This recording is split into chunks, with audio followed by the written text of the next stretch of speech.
चलो। हर हर गंगे। हरे गंगे। गंगे भी हम पुष्पांजलि गंगे में हम पुष्पांजलि एक्सप्लोरर में आपका स्वागत है। मैं यहाँ पर रुद्रप्रयाग से रुद्रप्रयाग में आई हुई हूँ। 5 प्रयाग हैं जैसे, तो आज मैंने 2 प्रयाग किए हैं। एक देव प्रयाग है और एक ये रुद्रप्रयाग है। ये जहाँ पे मैं घाट पर खड़ी हूँ ये माँ मंदाकिनी है और दूसरी तरफ से अलकनंदा आ रही है। और जहाँ देव प्रयाग पर अलकनंदा और भागीरथी जी का संगम होगा और वो फिर गंगा का रूप धारण करेंगी। तो यहाँ हम जो है रुद्रप्रयाग से 2 महानदी आपस में मिल रही हैं।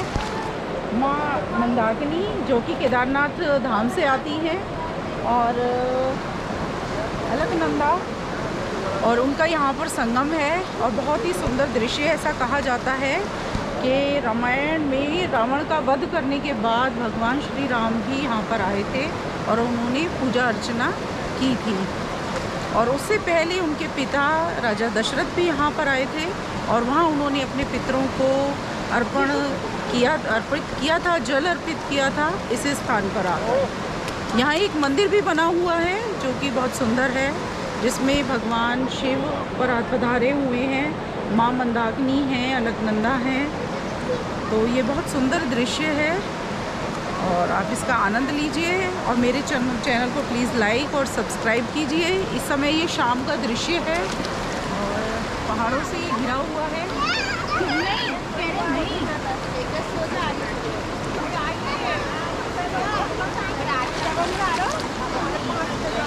गाड़ी में नहीं जाएगा। मम्मी मैं कपड़े चेंज कर लूंगी। कपड़े आप में लग जाओगे, इतना ठंडा पानी है। मम्मी ऐसा कहा जाता है कि जो मंदाकिनी माँ है वो बहू है और जो अलकनंदा माँ है वो सास है। तो जो मंदाकिनी है उनका जो जल है वो धीरे धीरे ठेलियाँ करते हुए आता है और अलकनंदा बहुत तेज बहाव है उनका।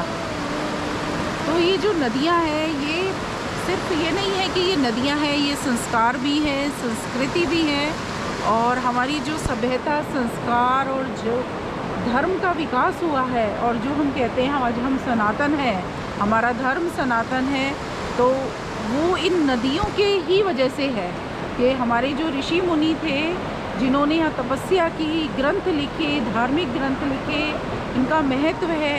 यहाँ बद्रीनाथ जी हैं, केदारनाथ जी हैं, देव प्रयाग हैं और प्रयाग हैं, 5 प्रयाग हैं यहाँ पर।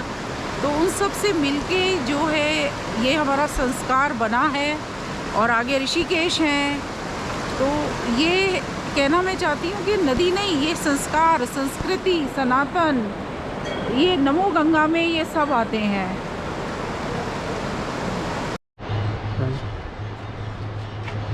मैं पुष्पांजलि यहाँ पर रुद्रप्रयाग घाट पर हूँ, जो संगम स्थल है माँ मंदाकिनी और माँ अलकनंदा का। पुरातन समय में नदियों के किनारे गुरुकुल भी हुआ करते थे, जहाँ पर जो शिष्य होते थे वो शिक्षा लेने का काम करते थे, अपने परिवारों से दूर रहते थे। मैं आपको दिखा रही हूँ कि यहाँ भी जो घाट है जहाँ पे संगम है, ये पुराना गुरुकुल है जो आज भी मौजूद है। कुछ नहीं तो ये गुरुकुल कम से कम 150-200 साल पुराना होगा। ये आप देखिए, वही पुरानी कोठरियाँ हैं, आले हैं जिनमें दिया जलता होगा किसी समय पे, विद्यार्थी पढ़ते होंगे। इस तरीके से ये छत है लकड़ी की और दोनों तरफ है, ये भी है और एक इस तरफ है, ये आप देखेंगे। और ऊपर भी इसका स्ट्रक्चर बना हुआ है, मैं आपको दिखाती हूँ। मम्मी ये पानी कैसे घुसता रॉक में? हाँ, ये हम जीने से नीचे आए हैं जब घाट की तरफ, तब हमें ये गुरुकुल नजर आया है। हाँ।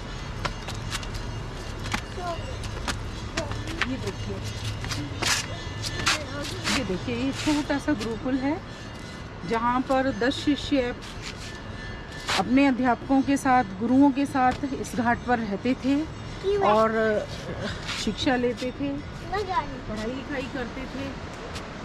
शाम का समय है।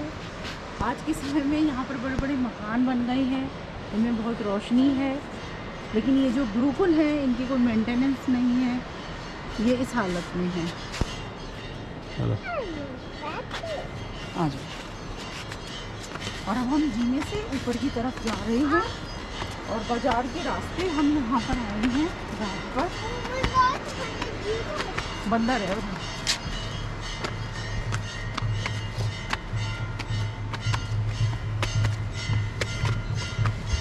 बंदर दिखा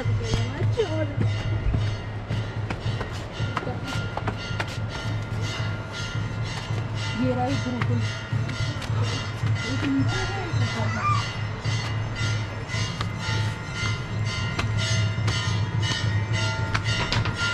देखिए ये भी गुरुकुल है, एक मैंने आपको नीचे गुरुकुल दिखाया, छोटे छोटे किवाड़ हैं, इनमें आले हैं और ये बीच में रास्ता है और एक सेट इस तरफ है।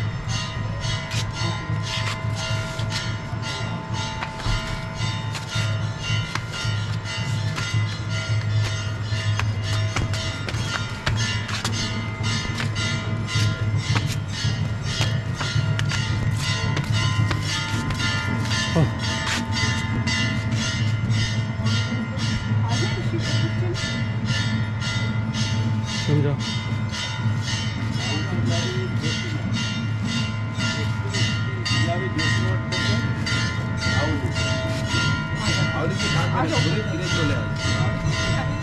क्या तो जाना